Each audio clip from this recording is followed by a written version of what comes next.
Hey folks, welcome to Dre's Take. There's a couple noteworthy bits of news this week. Number one, conforming loan limits have been adjusted again this year. Last year, conforming loan limits were raised to $647,200. This year, they're being raised again to $726,200. That's a $79,000 increase over last year's conforming loan limit. For those of you that don't know what that means, I'll make it real simple. Most buyers are going to come in using a conventional mortgage or an FHA mortgage. These are known as conforming loan products. There's a threshold or a limit to how much these loans can be worth. And this year it'll be $726,000. If you need a loan product that exceeds $726,000, you would pursue what's called a jumbo loan. Why are they adjusted so high? Over the last couple years, the property values have gone through the roof and they're just keeping up. Just a few years ago, these conforming loan limits didn't even exceed $500,000. And in a lot of areas, especially here in Central Florida, $500,000 is kind of a typical price range at this point. And so these loan limits are increased to keep pace with the market. These conforming loan limits actually vary by county. In higher cost areas, that conforming loan limit amount is higher. There's actually a list on the FHFA.gov website where you can take a look at your particular county to see exactly what that loan limit is, but your realtor should know, or obviously know, where this resource is to make sure that you're within the loan limits when you're shopping, or point you in the direction of a lender that can help you with a jumbo loan or bridge loan or whatever's necessary to get your deal done. Now, in other news, Fannie Mae released their 2023 housing market forecast. And according to Fannie Mae's top economist, 2023 is going to be rough. It's going to pull back before getting better in 2024.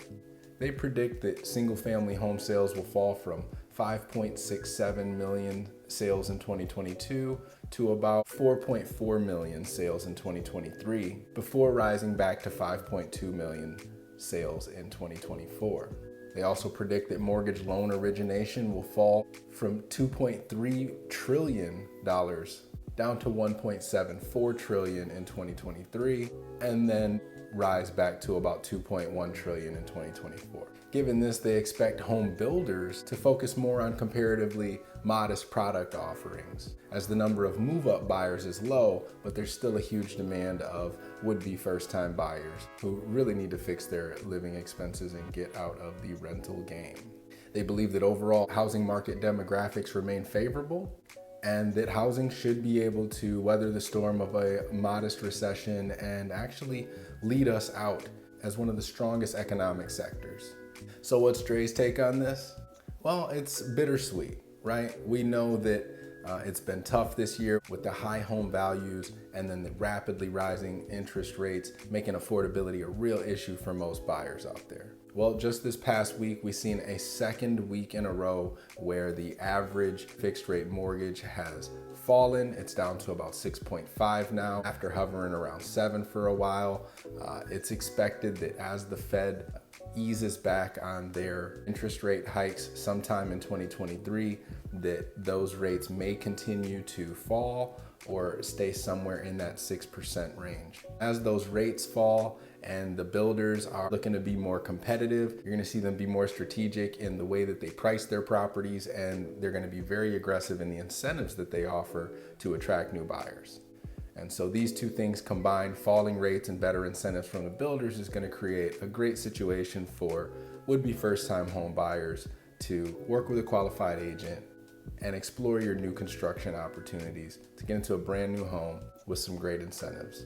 If that's you or somebody you know, I'd love to help. Feel free to give me a call, and I'm gonna keep it short this week. So that's Dre's Take. Take care.